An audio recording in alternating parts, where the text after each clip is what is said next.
Good afternoon, everyone. Thank you for having me today.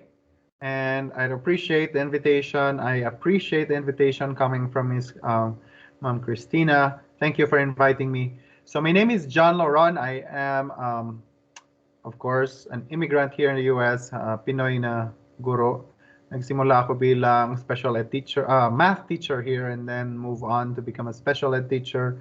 And later on, I became a like the department chair of the special education, and now I am the digital school coordinator. Simply, it means the online school version of our brick and mortar school when we transition, hopefully post COVID.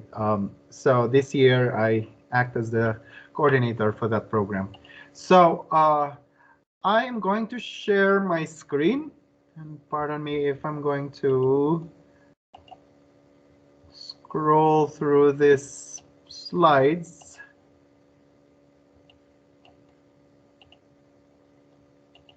Just wanted to make sure that you can see my slides.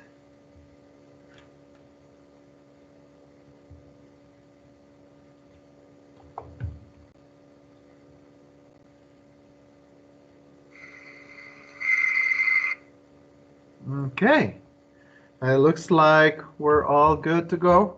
So again, I titled my presentation as Global Professional Advancement, Continuous Improvement in the Digital Age. Because again, as a digital school coordinator, I realized that we are in a different landscape in education at this time. So I currently teach at Sierra High School. And again, as I've just mentioned, I'm the person in charge of our online programs for this school year. So by the end of this session, I just want us to really be able to share. I'm going to share with you how we do professional development in our district, and that through this, you will be encouraged to participate in professional networks in order to share your knowledge and to also to enhance your practice, and use professional reflection and learning to improve your practice.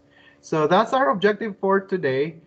Again, it would be really nice if I deliver this presentation live, but again, we know that our internet in the Philippines may not be that reliable, and so it's better to just have this recorded, and then I'll join you for the question and answer portion, and hopefully the internet will cooperate.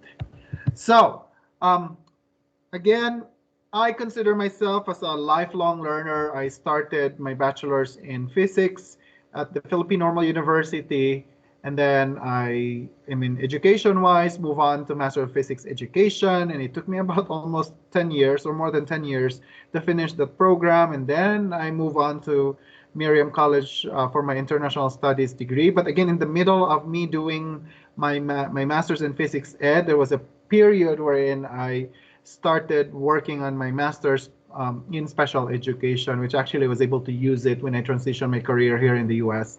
And then I move on to doing my doctorate in social development at the University of the Philippines. And in the middle of the program, I got a call from a recruiter, and she said, "Would you like to be interviewed?" And of course, that's an opportunity. So I dropped everything, flew to the US, and here I come. And now I'm sharing with you my experience. And then when I was just prior COVID, I enrolled in an EDS program. They call it here Education Specialist. It's a postmaster's, but not a doctorate. And so that's why if you can see in this picture here, I'm wearing a doctoral gown, but my cap is master's cap. And so it's a postmaster's, but not a doctorate yet. And currently I'm in the same university, in the same program, but now I'm doing my doctorate in education, in educational leadership, and policy.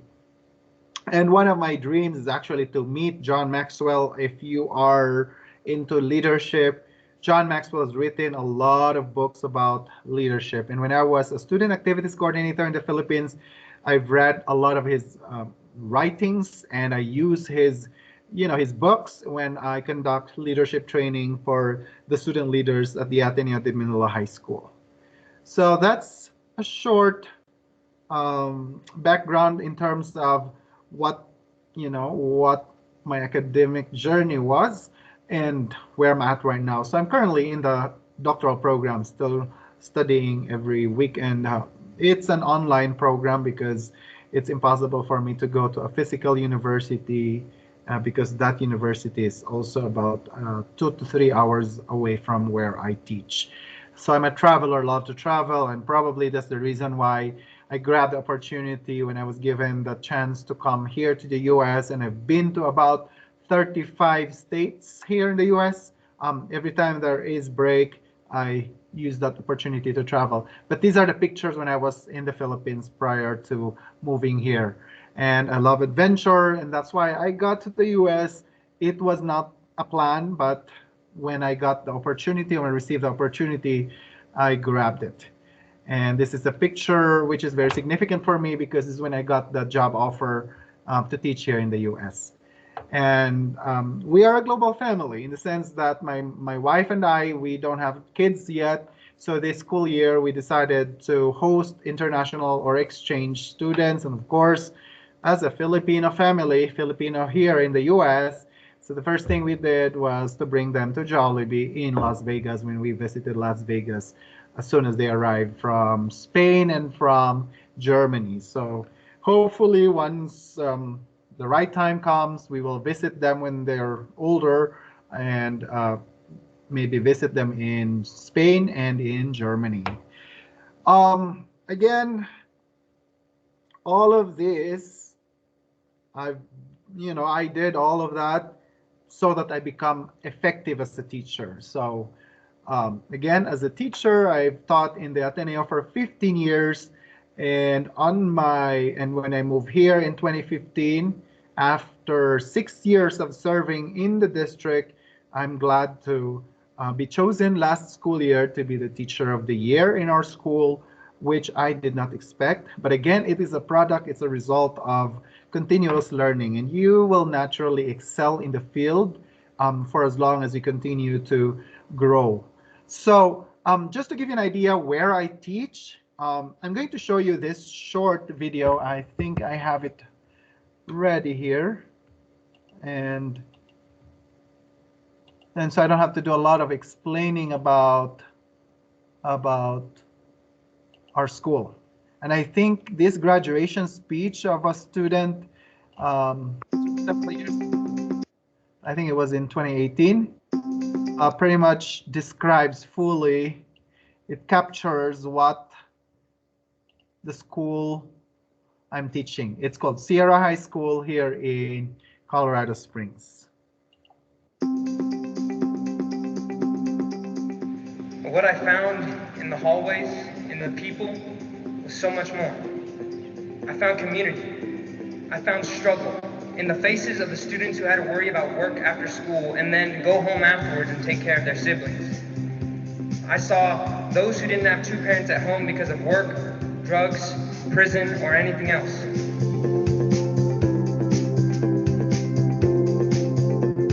I saw those who didn't know if they could succeed in a world where the value of your person is directly related to your skin color.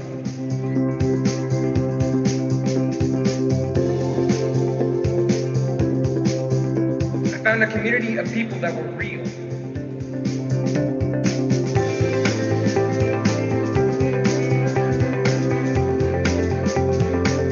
They looked the cold, hard truth of life in the eyes with understanding. This community is beautiful not because it's perfect, but because it's imperfect. If art were perfect, then it would be a blank canvas without any flaws. Every color from white to black to brown and finally cardinal and gold are dangerously and brilliantly shown on our canvas, and we challenge those who dare to stereotype us, to shame us into submission. And as a community of people who have faced struggle, we are in a perfect position to reshape the hearts and minds of others, the hearts and minds of this world, to challenge the stereotypes in the minds of those who are shocked when you say you're a Sierra Stein. When you say you're from this community, show them the beauty of this place and these people.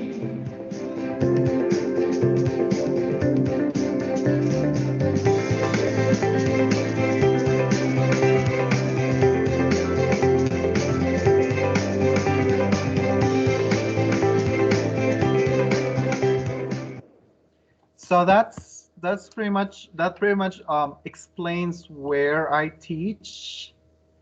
And so Sierra High School is really a very diverse school. In the US, when you say diverse, mainly it's equivalent to going to, like in the Philippines, like in a school where there's a lot of challenging students, simply because a lot of African American and Hispanic. Uh, so that's what they mean by by diverse school. But again, I enjoyed working it here.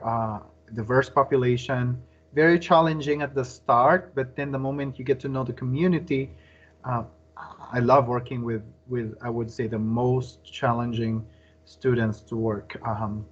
So that's the school where I'm at, and I'm proud to say that and humbled by the fact that the school community chose me as this teacher of the year last school year. Um, this is during the time of the pandemic. Um, so let me just ask you this question: why invest in continuous improvement, or I call it CI, or professional development, or PD? First of all, teachers are lifelong learners. So we are all learners. We cannot be a teacher if we are not a learner.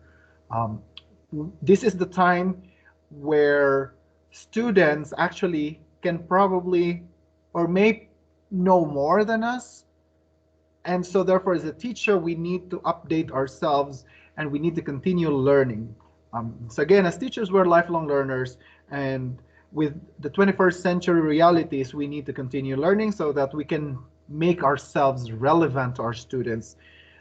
Real world relevance, speaking of relevance, the more actually you know about the content and the pedagogy, or so I call it deeper content and pedagogical knowledge, will allow us as teachers to connect the lesson to the real world and integrate them. Um, Typically, I always hear the question, why do I need to study this? Why do I need to learn this? And a lot of students, they're not easily convinced. Why do I need to study x plus x is equal to 2x? And so therefore, if I really know the subject matter, the content, and I know the pedagogy and its application to real world, so I'm able to explain that to the students I'm teaching. Learning community. Definitely, if we are in a school is a learning community. We cannot exist if we don't learn. We will not exist as an institution if not for learning. So, again, as a teacher, learner, leader, that's how I call it is contagious. So, if you're so excited every day about what you're learning and you share to your students, then it becomes contagious in your classroom or in your professional learning community, or because of your excitement and your passion, then you start writing and becoming an author of a book, of a textbook. Um, and just somebody is trying to join the meeting.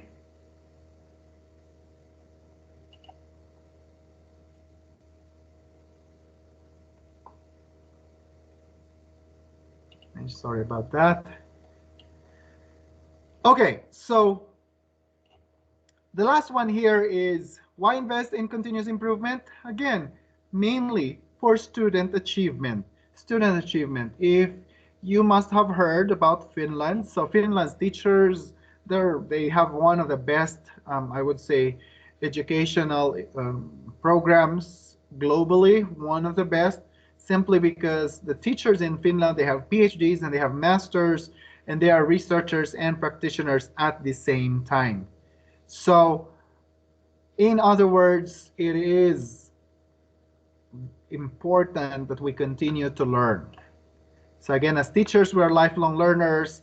We want to make ourselves relevant and our lessons relevant. And we are part of a learning community by simply being part of a school. And of course, we're going to do this for our students. The bottom line here is student achievement. We want to be the best that we can be for our students. So I think one thing that is very, I would say, a lot of us talk about this professional learning communities. So what exactly is professional learning community? So a PLC is simply a form of professional development in which small groups of educators with shared interest, the keyword here is shared interest, work together with the goals of expanding their knowledge and improving their craft. In other words, oh, I'm very much interested about leadership coaching, and so I share that interest with my co-teacher, and we form a professional learning community. So typically, a professional learning community consists of a team of teachers that meet regularly, okay, in order to learn new topics, share ideas, and problem solve. So these teams determine the topics they want to learn and the methods they want to use to gain the knowledge. For example, they read and discuss articles or books together, a book study as a group, learn a new topic through the use of professional development materials. Or a team might also attend trainings or conferences in an area of interest or ask an expert to speak to the group. So that is a professional learning community. It is not basically imposed by somebody. It's mainly a community of professionals who are interested in something. They come together and they grow together. That's why it's called professional learning communities. So, um, and what does research say about professional learning communities? So research is clear to claim that it fosters teaching or teacher learning, meaning the learning of teachers, and improve the professional culture of a school. So if uh, somebody is joining the meeting, let me just have her join. Admit. Hi, Ma'am Christina. I'm actually recording this right now. Are you okay to stay there?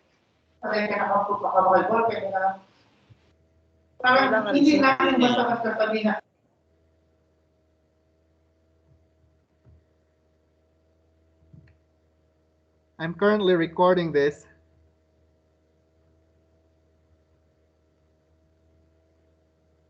Can you hear me?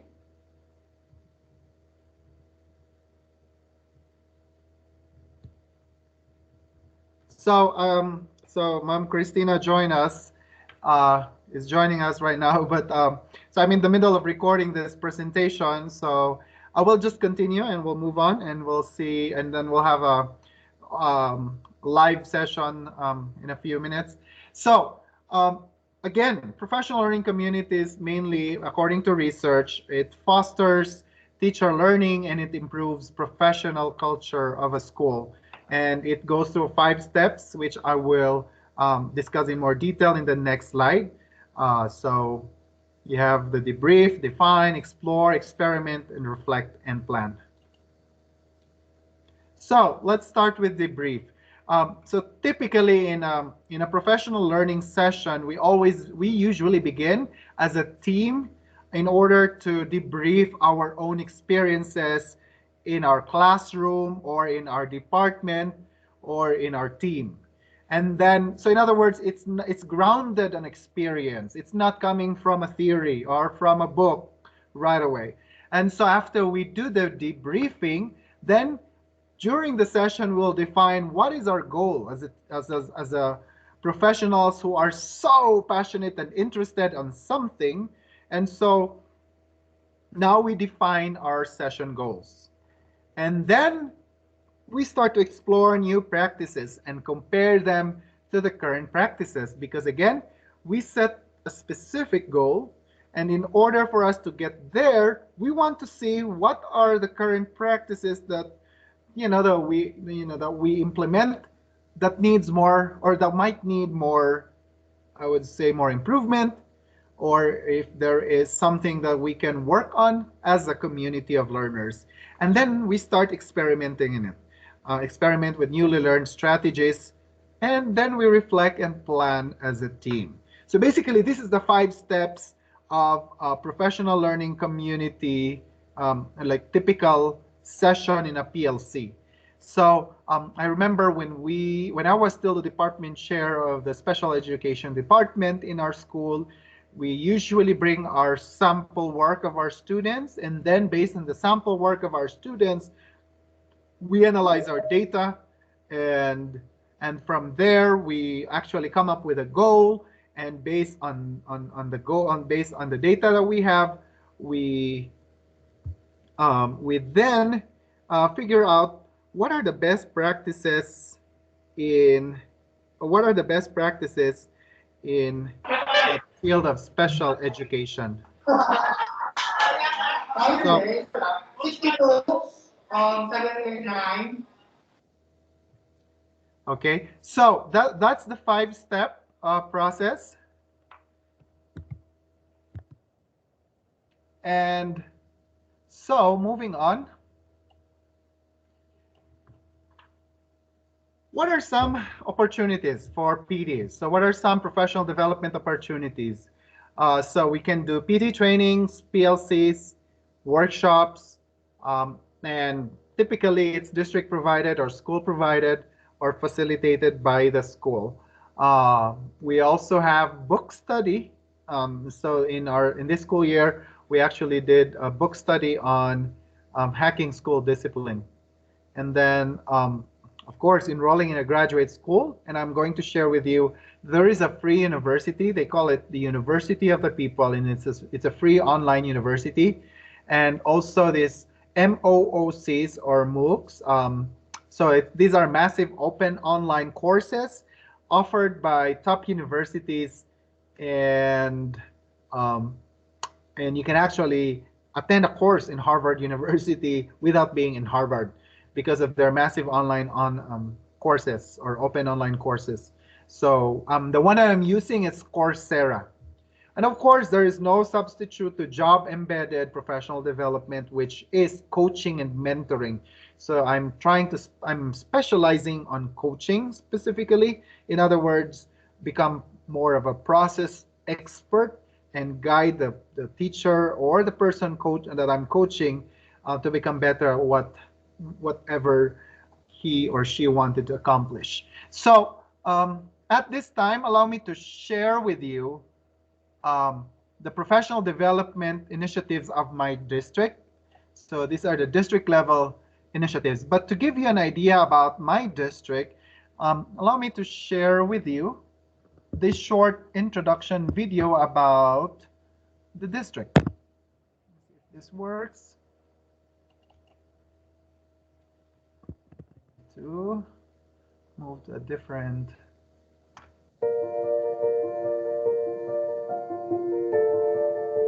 Just pause it here.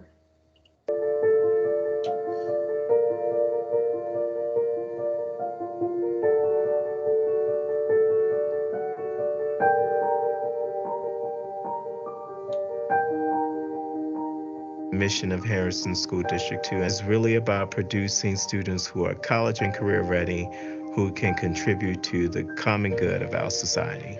How are they helping society? That's the bottom line. From the first day they walk into kindergarten until they leave our classrooms is letting them know that they are going to be college and career ready, setting students up for the rest of their lives. Whether it's a personal relationship or a professional relationship, you need perseverance. You need to be determined. You need to be responsible. You need to respect others and yourself. All of those are skills that employers want people to come with. Colleges want people to come with those skills, not just being able to bubble a test.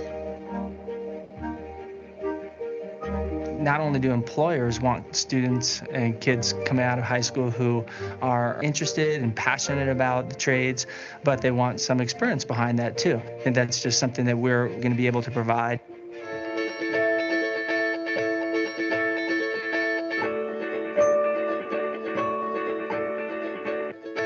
A lot of people throughout Colorado Springs don't realize how strong academically Harrison School District 2 is. I'm just amazed each day at how prepared they are getting for the world outside of high school. We are the first district in the nation to offer physics in middle school. So it really branches off into getting kids prepared for higher level science and math courses. You can change the world one family at a time, one school at a time, one person at a time. And a real physics program embedded in a school district like Harrison School District is very rewarding for us. It's fantastic.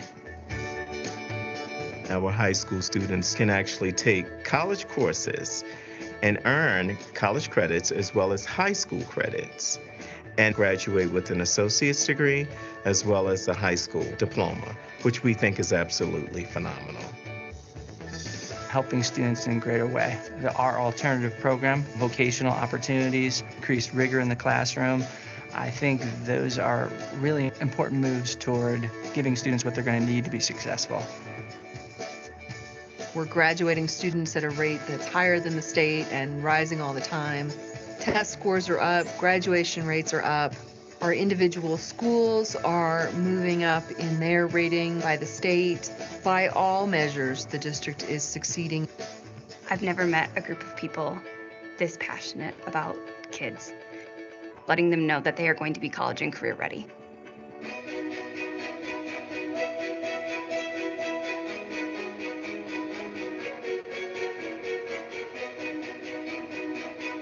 My experience as a District 2 parent has exceeded my expectations on every level. The salutatorian shows me her scholarship award letter. Full ride. Amazing. Harrison School District 2 has prepared me for college in a world where I'll have to compete globally. I feel very well prepared. There's just so many opportunities given to me. Definitely without District 2, I don't think I would have made it to college. What I want to do is just use my education to better humanity. I'm gonna learn forever. I'm a lifelong learner. Dynamic. Motivating. Innovative. Progress. Excellent. Passionate. Diverse. Exciting. Home. So that is a quick introduction about the school where I'm teaching. Let me just go back to my presentation. So now, how does professional development look like in my current district? So here in District 2. So we usually have this, online basically, but this is our professional development page. And then you can actually choose from which ones are you interested in. So our district actually provides a series of different professional development opportunities for the teachers. So the previous for the past 2 years, they created a professional development catalog, and here's an example of a catalog. So you have on-demand courses, you have live sessions through Microsoft Teams. We're using Microsoft Teams, and in order to record this, they actually use Microsoft Teams. And then we use, of course, other professional development opportunities, and then we have district PLCs, and we also have district professional development days. Now, what's the difference between each of them? So virtual courses can be on-demand courses, or it could be live sessions through Microsoft Teams. So live sessions is like this. If you are live, if only our internet is reliable in the Philippines, then we can do this as a live class, and we can interact. I can ask you a question, you can respond to me, and so that's how Microsoft Teams live sessions are conducted. It's basically like Zoom in the Philippines. Zoom is more common. On-demand courses, these are courses that are pre-packaged already in Canvas or in Microsoft Education. And so within a certain period of time, you will just open the course, go through it, self-paced, but within a certain period of time, and then it automatically tracks the teacher's credit towards their professional development credits in the district. So those are the virtual courses.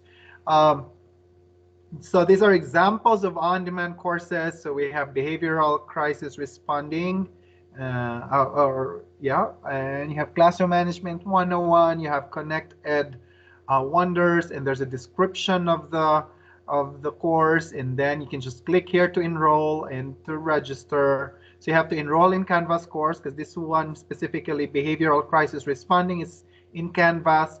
And then you have to register in Performance Matters. It's a program that we use, or a platform that we use, so that the district can track all the trainings we attended. So if we attend all of these, there is an equivalent professional development hours that, or credits that correspond to each of these training.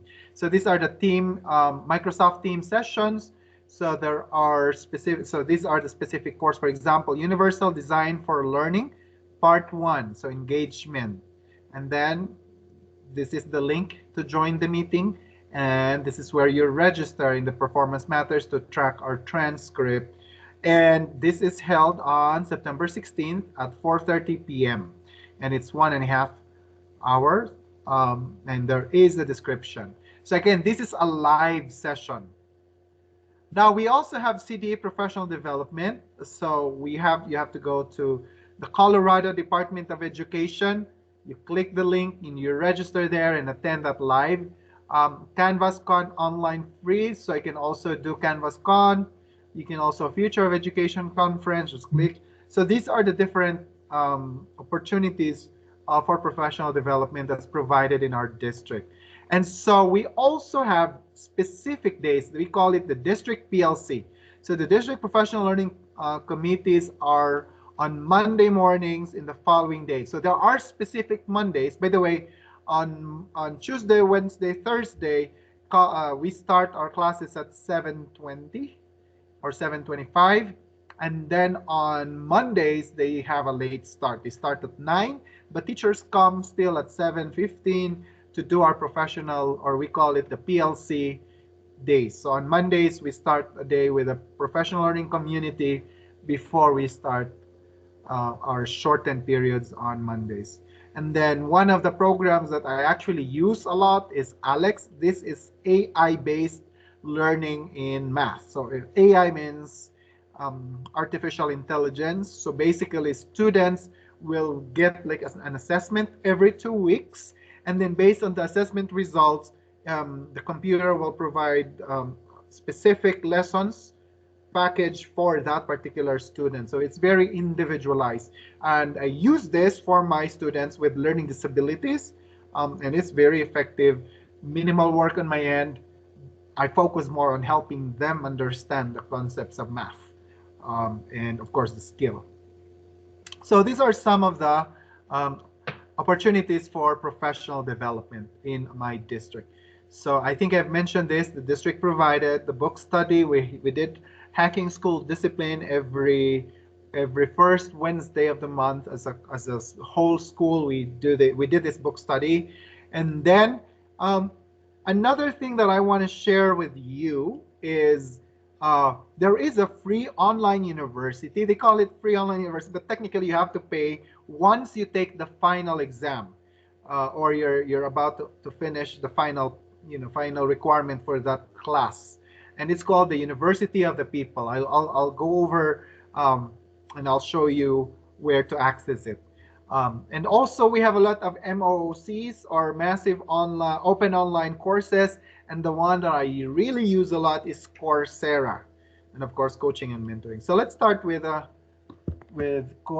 Coursera, because Coursera, the nice thing with Coursera is you can actually enroll in a master's program, but it's a little bit expensive than University of the People. Where is that? Let me just go to my Google Chrome. I know I had it ready. So all you have to do is to search. If you cannot remember the actual website, so you just have to search Coursera. So once you are in Coursera, you'll create your login information. Now I'm logged in as John Lauron. And let's say, what do I want to learn? So I want to learn about education. So if you want to learn about education, it will all come out. So you have their options for if you want to do a master's and so on. So what future for education? So that's conducted by University of London. Principles and patterns of pedagogy, foundations of teaching and learning for being a teacher. So these are your courses. So let's say if you want to learn more about online learning design, so just click that. It says there you are going to enroll for free. So you can enroll for free. You can actually learn this for free. I'm not going to do a free trial. So and then start free trial. No, you don't have to. I don't know how to cancel that. Okay.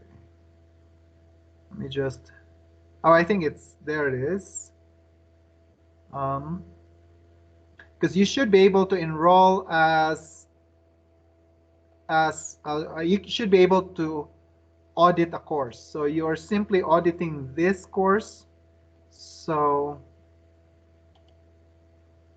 it will start on February. So I think this course will start on February 10th.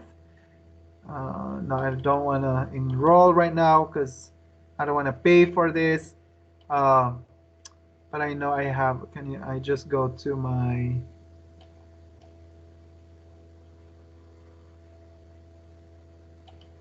Go to my profile, my courses. So because those are already in there. So in progress. So again, so let's say you are interested in, a new, like a field that's very, I would say very well, let me just close that one for now. I think if there is one field now that's very, I would say a lot of teachers are investing on learning this is the SEL. They call it social emotional learning. So the way this works is you can actually download the lecture. You can actually put it on full screen, and just so you have an idea. So this is the level, like these are sample video. All right, so I have a question for you. Okay. What do the story of a music teacher desperately trying to communicate to her students the depth of responses music can evoke? Okay, I got that one. A program designed to help teachers ameliorate their stresses and anxieties. Okay, I got anxieties. A place for, you have them? I do have okay. So often. A place for teachers called the Center for Courage and Renewal. Okay. A Polish immigrant girl mercilessly teased by her classmates. And an irate father storming out of a parent-teacher conference. What do these things all have in common? Oh, holy moly, Randy! I don't know, but if it's a preview for a movie, I'm going, and I'm going to be sitting there with Raisinets and popcorn in the very front. I have a reading material here. Probably you can just download them, depending on. So these are the grading policy. This is the grading policy. If you are taking this not as an audit, meaning you're willing to pay. So basically. So it says here you can earn 3 university credits from the University of Colorado Boulder for this specialization. So if you want to specialize, then probably you'll have to spend money. It's only $240, so convert that to pesos. And then now you have a certificate coming from the University of Colorado Boulder for this specialization. So that's one platform I'm using to continuously learn aside from graduate school. Now, there is one university if you want to pursue a master's in education. It's called University of the People. This is a global university. I mean, it's based in the United States. It's DEAC accredited. It's basically the accreditation program. It's a national accreditation for those who are in distance education programs. So you have here the education programs. Let me just accept this so you can see. And they have a Master of Education. If you don't have a master's yet, so you'll have the overview there. I have one of our custodians or janitors in the school is actually pursuing a master's in education. because she wants to transition her career from being a custodian or from being a janitor to becoming a teacher. And so she wanted to pursue I mean, she actually finished a course already, and I guided her throughout the process. So here's the curriculum, and it's very good. I mean, I would say this is a good free program, and it is legitimately, I would say I've taken one course with them. It's really tough. They have like 8 weeks for one course, and then every week you have 3 or 4 assignments that you need to submit. It's tough, but again, it's a free university. You'll only pay $200 once you take the finals. So those are the two. I think if there are two platforms that I'd like to share to everybody, those are the two platforms I'm using for global professional advancement.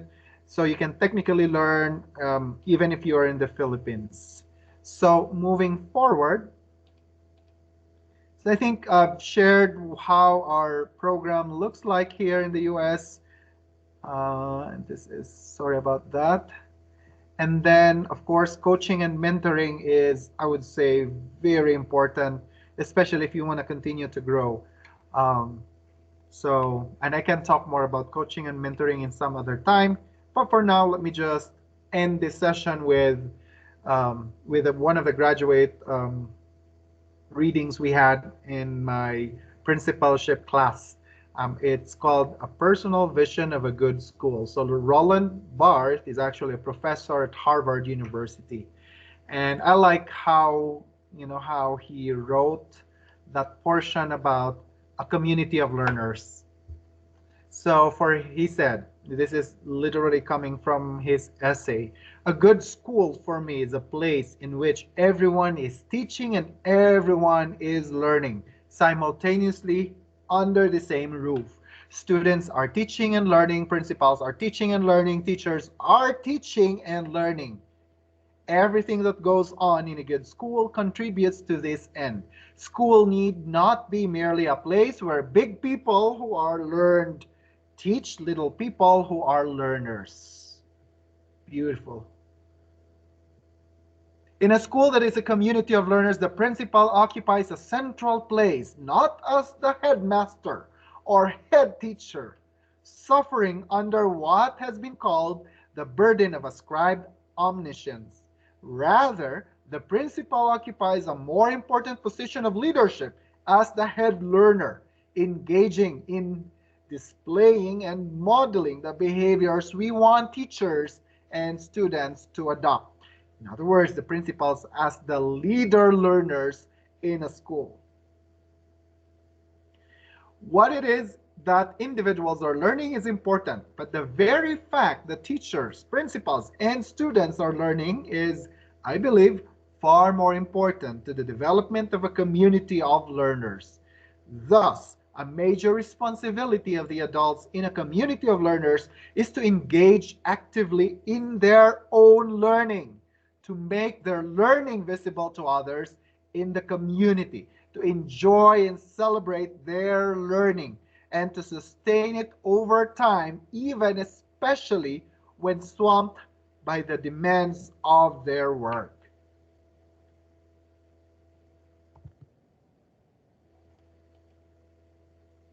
Individuals usually enter into collaborative relationships only after they come to realize that they cannot achieve their goals by acting alone. I think that many teachers and principals have reached this point. Principals alone cannot in-service teachers any more than teachers can ensure that all their students will be voracious learners.